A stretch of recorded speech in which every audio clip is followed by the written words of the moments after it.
Making, le processus de fabriquer ou faire. Good architecture, une architecture engagée socialement et respectueuse de l'environnement.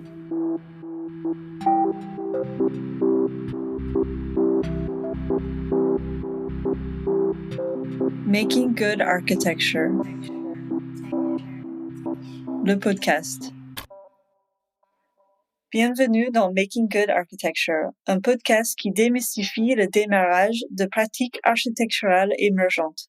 Nous sommes Éléonore Levieux et Carrie Wilbert, architecte urbaniste, cofondatrice de l'agence franco-américaine Sierra, qui se positionne à l'interface de l'architecture engagée et du projet urbain résilient.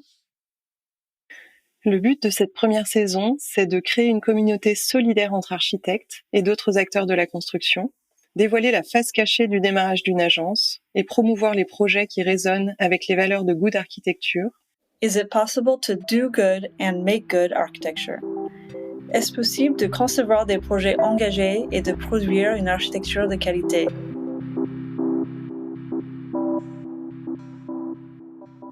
Alors, l'épisode d'aujourd'hui est un peu particulier. On a voulu faire une édition spéciale avec le commissaire du festival Échelle 1 qui aura lieu à Pouche, à Aubervilliers, les 16 et 17 mai prochains. L'événement dressera un état des lieux des pratiques et préoccupations d'une nouvelle génération d'architectes. Aujourd'hui, on explore une histoire de transition et migration personnelle et professionnelle, et une approche au travail assez rafraîchissante qui résonne avec plaisir et passion. Comment s'entourer d'un écosystème avec l'ouverture d'esprit et mener une vie d'artiste. Nous allons discuter avec Matthew Wan Piker, curateur de projets architecturaux, culturels et immobiliers, fondateur de sa structure Bien Cordialement. Il est par ailleurs formateur au sein de l'incubateur Échelle 1 et commissaire de la première édition du festival qui est produit par l'école d'architecture de Marne-la-Vallée. Nous vous laissons maintenant écouter notre conversation passionnante avec Matthew. Hello Matthew, hello everybody. Nous sommes Carrie et Éléonore, cofondatrices de Sierra et créatrices de ce podcast. Matthew, bonjour et merci beaucoup d'avoir accepté notre invitation au podcast Making Good Architecture. Salut Sierra, merci pour l'invitation, je suis ravi d'être ici avec vous. Pour resituer un peu le contexte, on a rencontré Matthew lors d'une de ses interventions à Échelle 1, qui est un dispositif qui propose une aide à la création et au développement d'entreprises d'architecture et qui est proposé par l'école d'architecture ENSA Paris-Est, qui est à Marne-la-Vallée. Donc Matthew, tu es né en Corée du Sud, tu as grandi aux États-Unis, tu t'es installé à Paris en 2010. Donc tu es architecte de formation, tu as passé tes diplômes aux États-Unis et tu es aujourd'hui curateur de projets architecturaux, culturels et immobiliers, et donc le fondateur de l'entreprise Bien Cordialement. Ce que je souhaite partager, c'est surtout que mon background ou des expériences assez formatrices pour moi vont toutes vers cette notion de transition ou même de migration, parce que je suis né en Corée du Sud, mais je suis adopté, fils unique. Quand j'avais 3 mois, j'étais parti de la Corée du Sud pour m'installer dans le Midwest, en Indiana, où j'ai passé ma vie jusqu'à ce que j'ai 18 ans. Et ensuite, j'ai fait ma licence, mon baccalauréat au sens américain à l'université d'Illinois et puis mon master à l'université de Cincinnati. Et c'est là où je crois commencer la première transition, parce que pour la thèse, il fallait faire un stage de longue durée. Et c'était en 2009 et c'était pour moi la première expérience d'une crise financière où il y avait rien d'intéressant pour les jeunes archis en formation et surtout en gestation. Et j'ai commencé à me poser plein de questions sur comment j'allais trouver une opportunité en lien avec mon sujet de thèse, qui justement avait un composant très théorique parce que ça questionnait la réémergence ou la renaissance, si on peut dire ça comme ça, du mouvement de constructivisme russe, mais dans la Chine contemporaine. Justement, dans la période de montage de l'Expo universelle à Shanghai, et j'avais d'ailleurs fait un petit voyage de quelques mois auprès de l'université de Tongji qui était en charge du master plan de cette Expo universelle. Et ça m'a incité à prendre attache avec le Bureau international des expositions ici à Paris. Et je me disais, ce serait peut-être l'occasion de postuler en Europe. Donc, j'ai commencé à envoyer plein de candidatures. Il se trouvait qu'il y avait pas mal de postes à pourvoir ou de stages disponibles, entre guillemets, à Paris.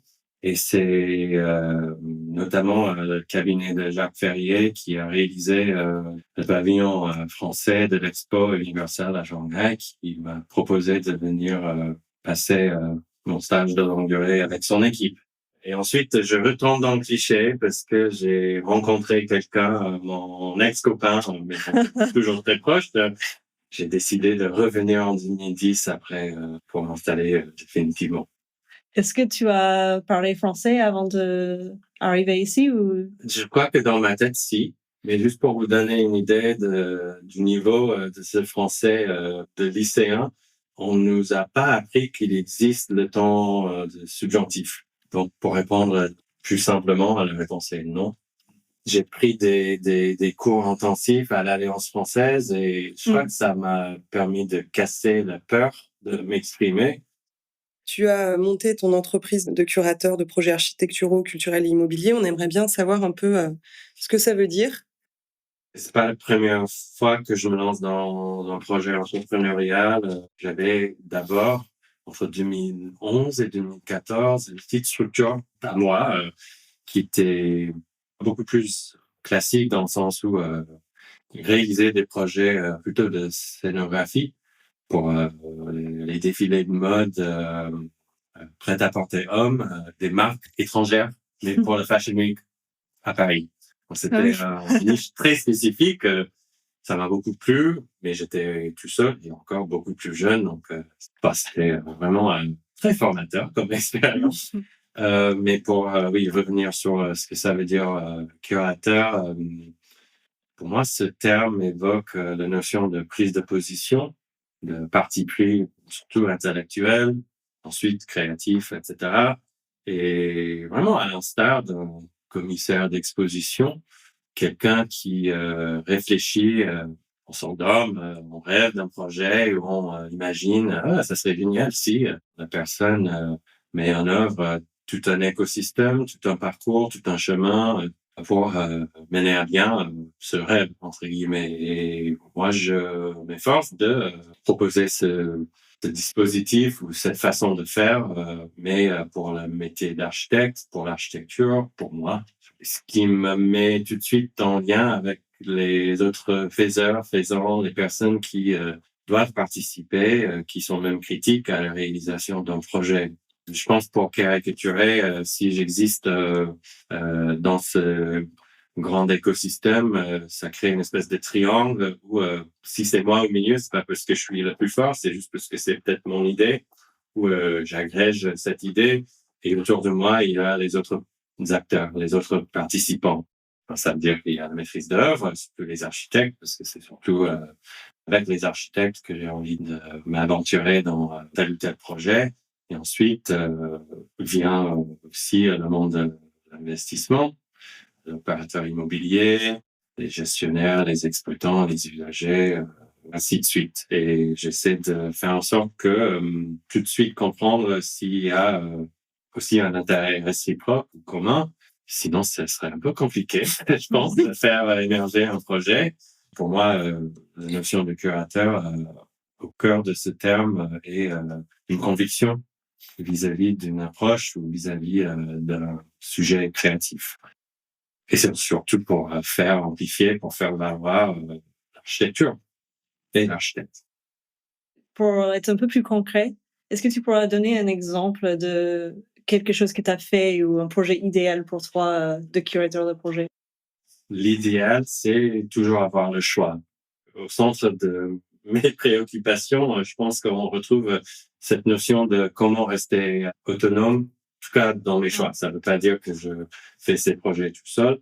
C'est impossible de les faire tout seul et j'ai même pas envie de les faire tout seul parce que j'aime bien travailler en équipe. Bien cordialement, c'est l'affichage ou la vitrine publique d'une démarche qui existe pour moi depuis 3-4 ans.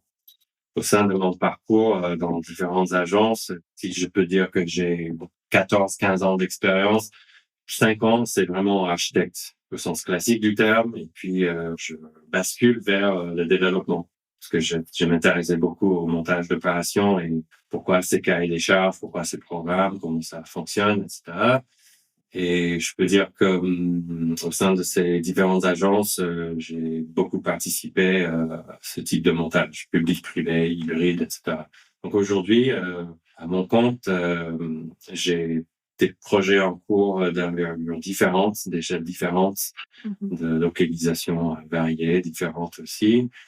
Des exemples très concrets, un hôtel qui est près de Nice, d'une centaine de clés, qui nécessite l'intervention d'un architecte avec un volet plus international, associé à une équipe régionale qui sait défendre aussi des intérêts régionaux.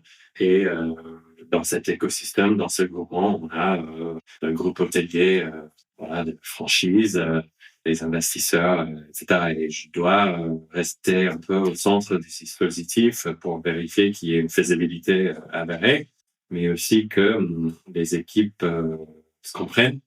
On a envie aussi de partager cette réflexion en amont. C'est un exemple concret. Un autre serait quelque chose qui est beaucoup plus proche de ce qu'on considère un projet culturel, où je suis en train de travailler avec encore une agence d'architecture assez connue à la scène internationale sur un pavillon d'art contemporain avec un artiste contemporain très connu qui est américain. On est en train de réfléchir à ce que c'est un pavillon itinérant, est-ce que c'est un pavillon statique qui recueille le public, qui a aussi une caisse de résonance auprès de différentes corpus du monde de l'art contemporain, mais tout ça avec aussi une réflexion assez poussée sur ce que ça veut dire l'art contemporain à l'ère de changement climatique, de paradigme changeant sur la consommation. Mhm. Les échelles sont différentes, mais je peux dire que l'approche, je l'aborde avec une transversalité, une pluridisciplinarité aussi, et beaucoup de va-et-vient. C'est à la fois international, ou c'est à la fois pour questionner et ouvrir les regards, mais tout de suite, on se retrouve face à des contraintes, mais surtout des opportunités liées aux personnes qui habitent le site, qui vont réellement mettre en œuvre le projet. Donc, c'est finalement un dispositif de communication, ce projet. C'est ça que je trouve fascinant dans le métier d'architecte, c'est d'exister au milieu et de se poser plein de questions. Et si je suis dans le développement, dans le montage d'opérations, c'est peut-être une façon de me positionner aussi en amont, dans l'anticipation et non pas dans la réaction. En fait, créer un métier pour toi qui correspond à ton caractère et tes valeurs et une approche au projet. Finalement, curateur de projet et cette façon de faire la communication pour les architectes, c'est pas quelque chose qui est hyper courant, je trouve, dans le monde d'architecture, de partager entre plusieurs agences cette expérience et vraiment, comme tu dis, être centre d'un écosystème et d'un acteur comme ça qui met en relation, qui réunissent les gens. Qu'est-ce qui t'a convaincu de quitter le monde de salarié architecte et de créer cette façon de faire, Bien sûr. travailler? Je reviens sur la notion d'autonomie. Je crois que dans toutes nos vies respectives, il peut y avoir des moments d'expérience ou de situations qui font une espèce de tremblement de terre ou de re-questionnement profond.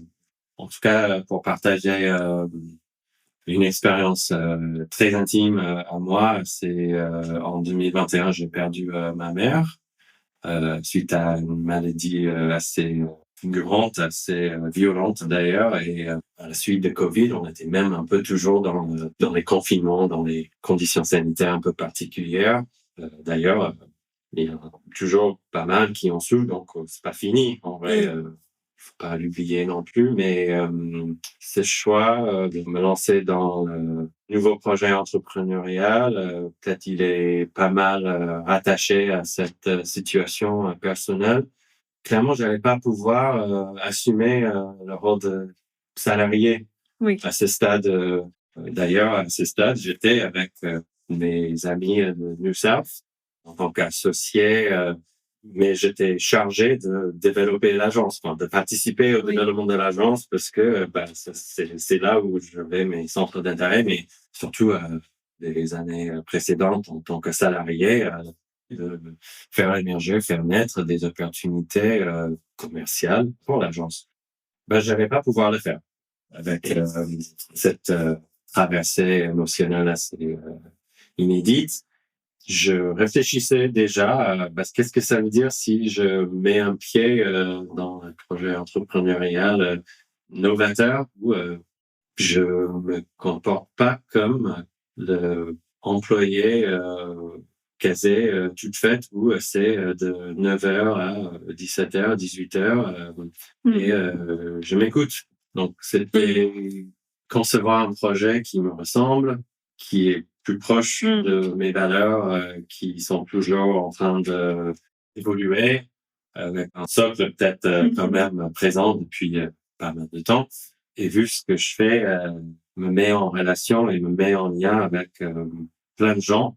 Il m'importait aussi de trouver des personnes qui partageaient ces convictions ou ces valeurs qui sont assez faciles à résumer. C'est la confiance, la bienveillance, l'ouverture d'esprit.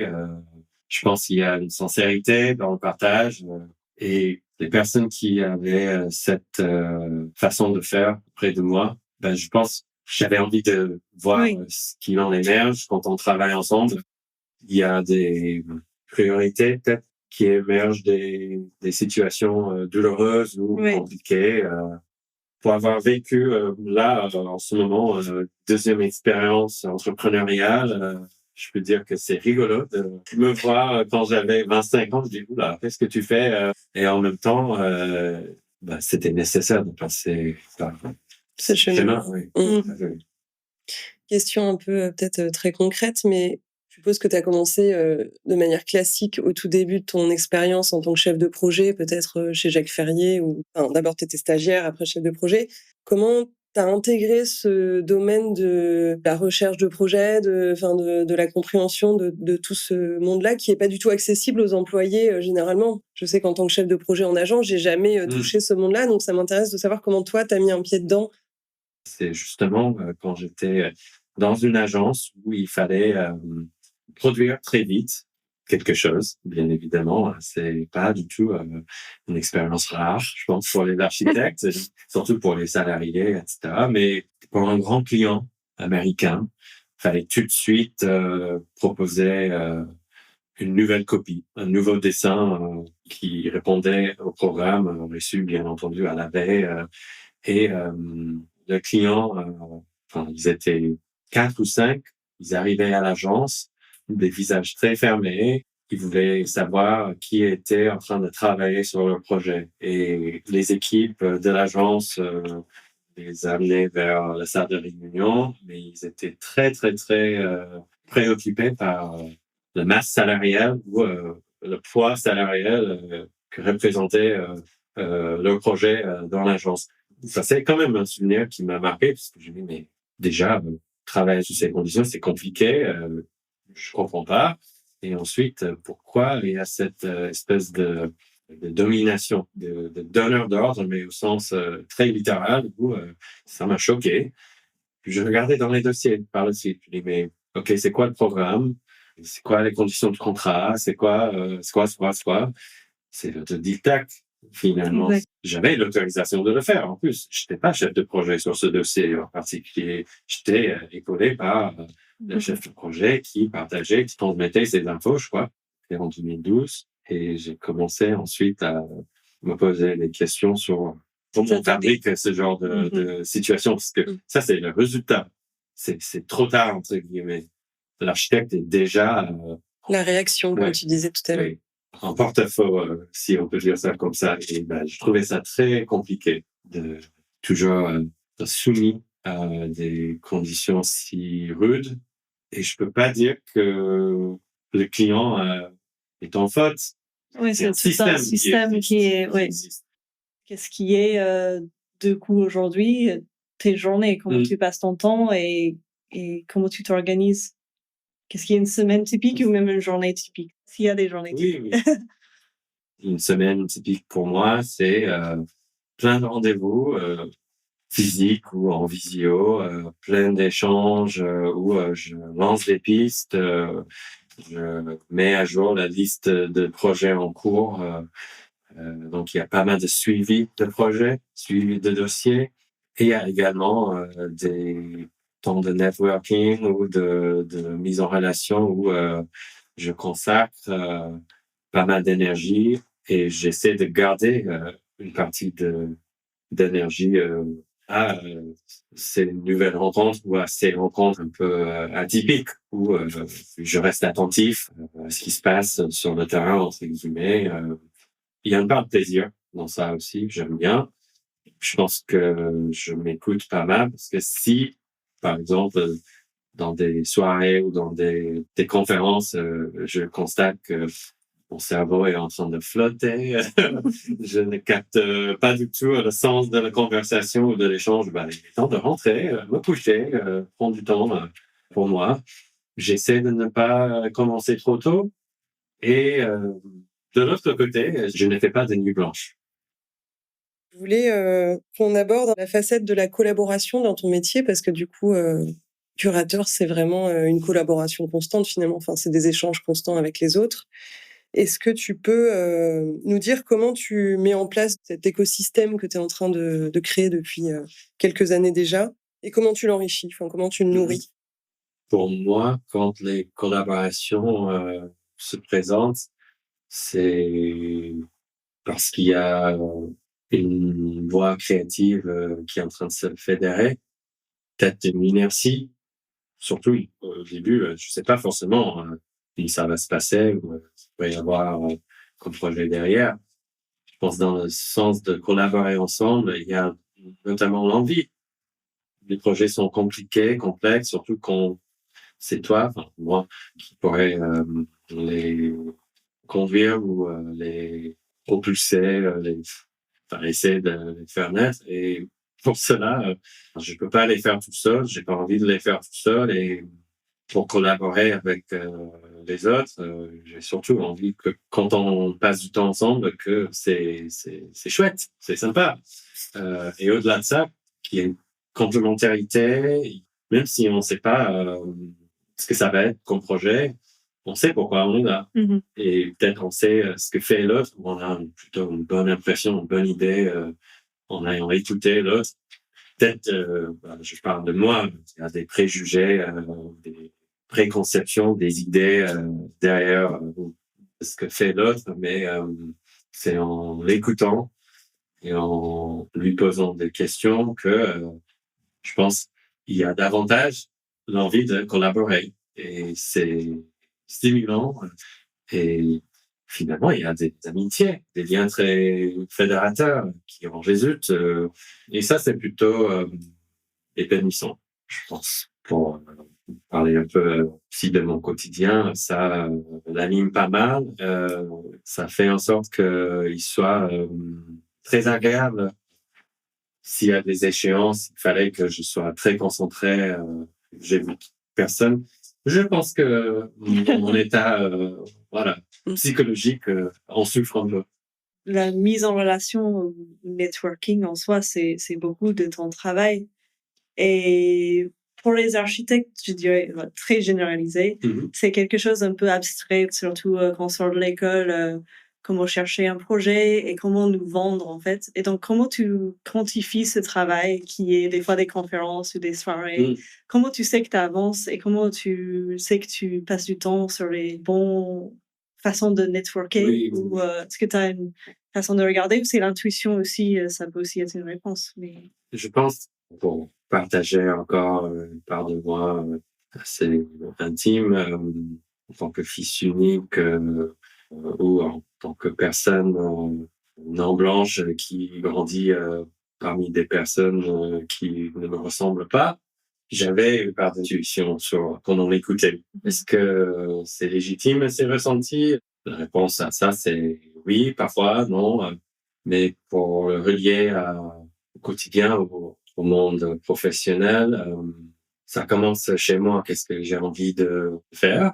Ce qu'il y a dans ces rencontres, dans ces mises en relation, c'est entre guillemets pour mon business ou c'est pour nouer d'autres liens, tisser des choses qui pourraient impulser d'autres types de rencontres, d'autres types d'expériences personnelles finalement, humaines. Et ça, c'est assez abstrait et c'est assez cash, mais comment tu monétises ça? Comment tu fais?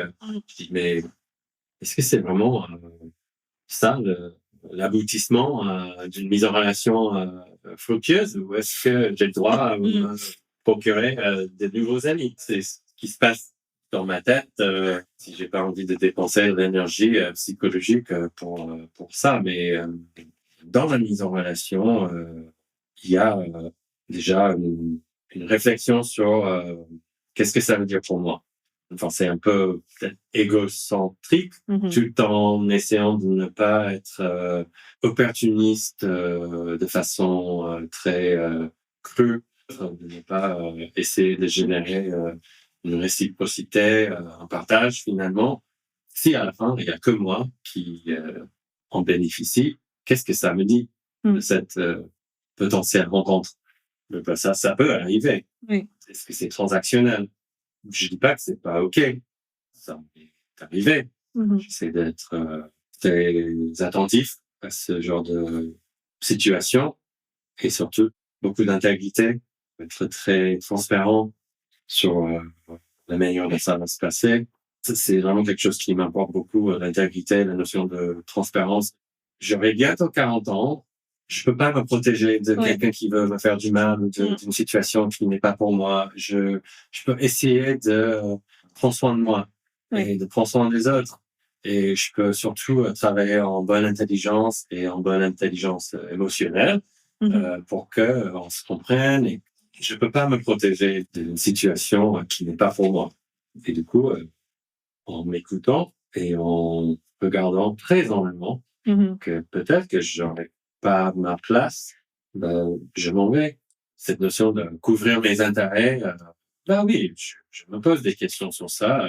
Il y a des protocoles, il y a des documents, je suis parfois protocolaire, il y a des conventions, mais tu signes quelque chose et après tu te comprends différemment. Ça revient à moi de décider est-ce que j'en fais quelque chose ou non, si quelqu'un ne se comporte pas bien envers moi. Dans le quotidien, s'il est surtout chargé de combat, c'est peut-être pas bien pour moi. Je pense que ma part de valeur, elle se trouve ici. Je suis à l'écoute. Vous me dites si non. Et si ça se nourrit, tant mieux. Si ça se fait pas, peut-être à l'avenir, il y aura quelque chose qui en émerge. Et c'est aussi ça qui peut-être forme pas mal de cette projet entrepreneurial. Ce n'est pas linéaire. Les dossiers que je suis, que je pourchasse, sont très saccadés. Il y a beaucoup de start, ça commence, ça s'arrête, et ensuite ça part ailleurs, je n'y suis plus, et puis j'y reviens.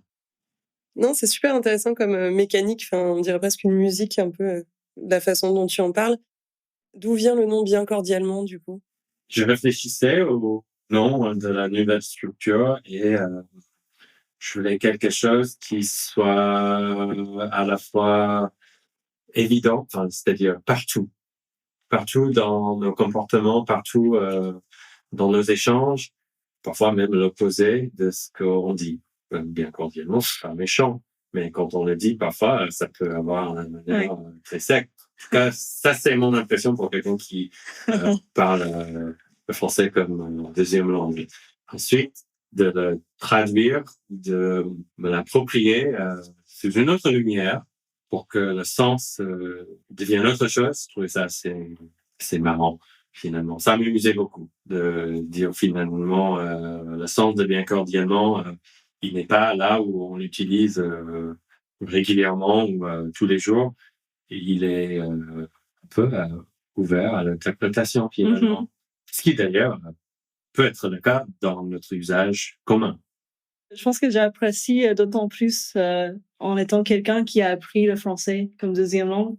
Parce que c'est vrai, il y a plein de nuances dans les mails et dans les correspondances en français, et la façon d'écrire, et est-ce que c'est sec ou sympa ou poli ou direct.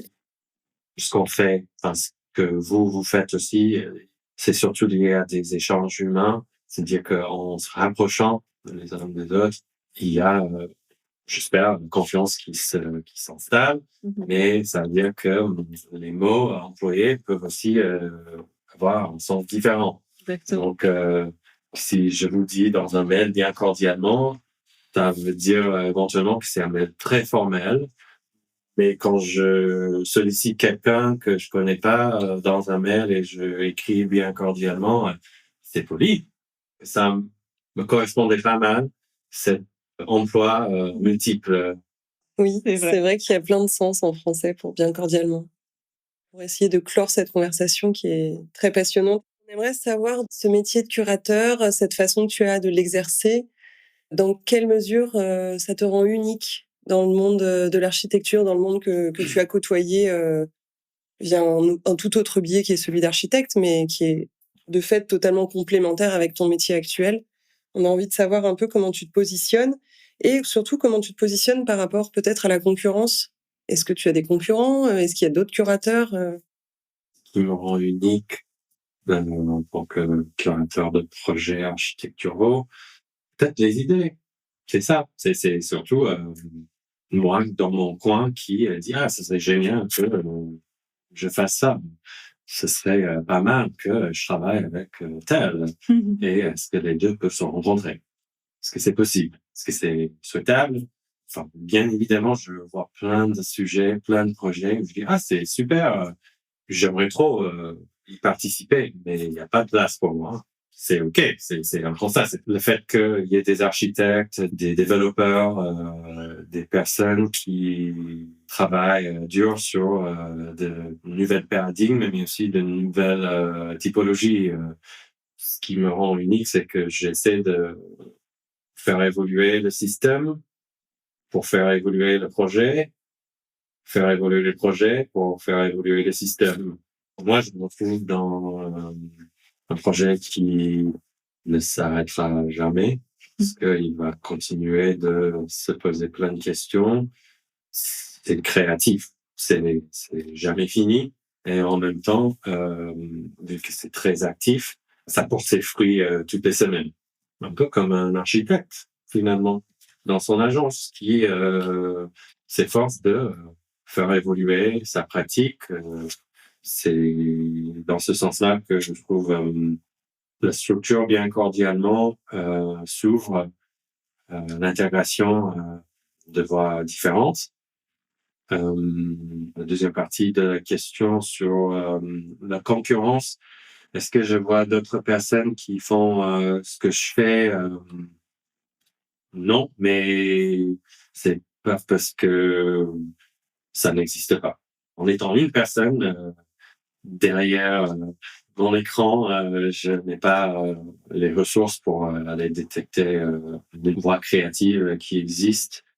Ça me rend enthousiaste de voir que il y a beaucoup d'archis qui essaient de faire un pas justement dans le montage de projets ou qui par la recherche, par l'enseignement, par la promotion immobilière, les architectes font évoluer la pratique.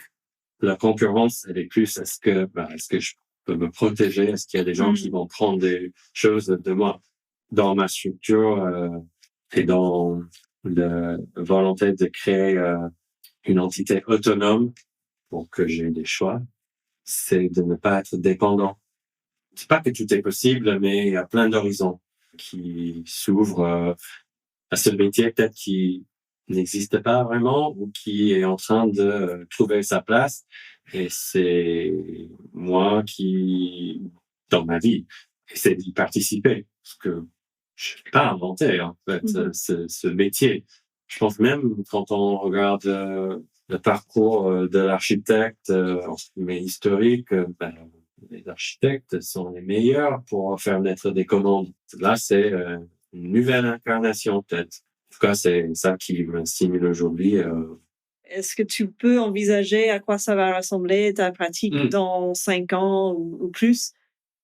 Je pense que dans les années à venir, je serai très content que ça suive le rythme actuel. Aujourd'hui, j'arrive à faire aboutir 2 dossiers par an, de les stabiliser.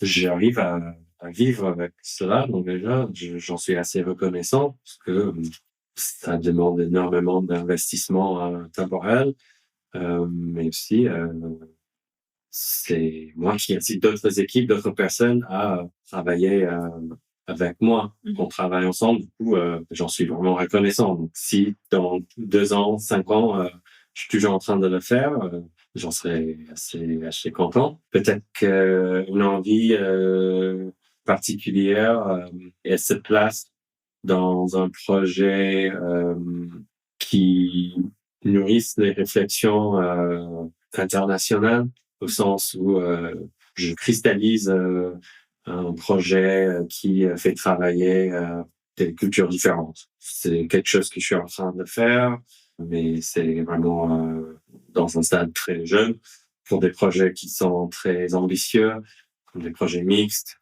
qui vont au-delà de 20, 30 000 mètres carrés, avec plein de typologies, avec plein de parties prenantes, plein d'attentes politiques aussi.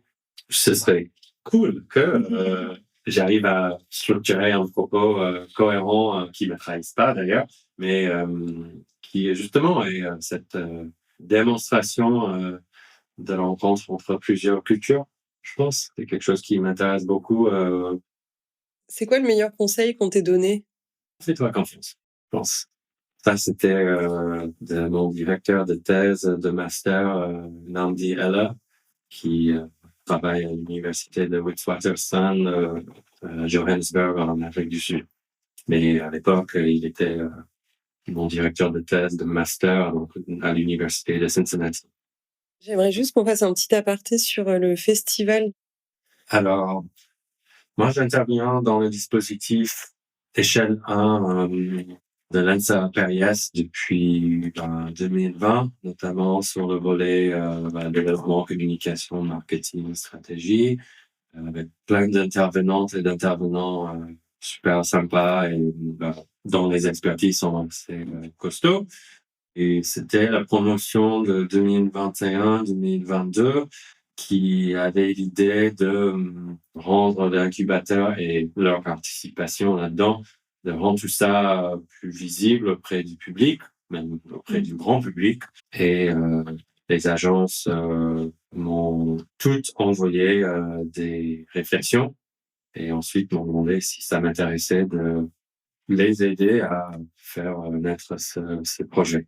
Et à l'époque, on savait pas ce que ça allait être. Et au bout de quelques mois, on a présenté devant l'école. L'école a validé l'initiative. Ensuite, c'était en plein milieu de votre promotion 2022-2023. Et donc, ce festival valorise tout simplement l'incubateur et ses agences en leur proposant un cadre assez inédit pour rencontrer le public au sens multiple, maître d'ouvrage, institutions, personnalités, politiques, particuliers, métiers complémentaires, etc. Avec des tables rondes, des ateliers. Il y a des ateliers de bande dessinée, des ateliers d'écriture en lien avec l'architecture, mais pas que. Il y a aussi des urbanistes, des paysagistes, des scénographes.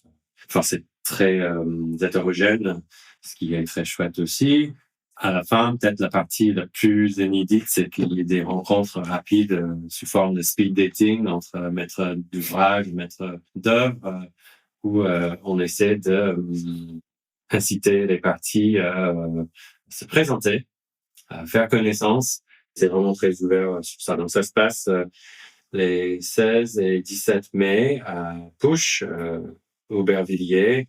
Push Aubervilliers, c'est un lieu de création contemporaine pour des artistes en résidence, des artistes assez incroyables d'ailleurs, qui est un peu à l'instar de l'incubateur Échelle 1, un grand soutien pour les voix émergentes, les voix créatives.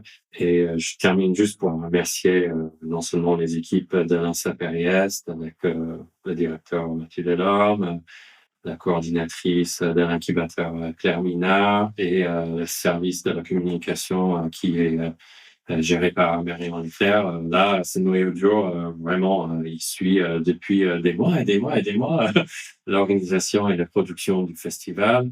Et je vous remercie parce que c'est vraiment les idées et les thématiques proposées par les agences qui vont être diffusées, mises en valeur et interrogées lors de ces 2 jours.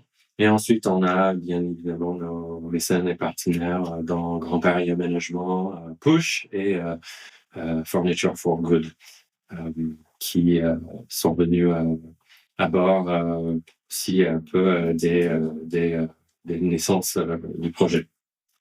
Donc, merci beaucoup, Mathieu, Merci, d'avoir Mathieu. partagé ce moment avec nous. Avant de partir, n'hésitez pas à aller jeter un coup d'œil sur le site internet de biencordialement.eu. Et si vous avez aimé cet épisode, n'oubliez pas de nous laisser votre avis en plein d'étoiles sur Spotify et Apple Podcasts et le prochain épisode de Making Good Architecture. À très bientôt. See you soon.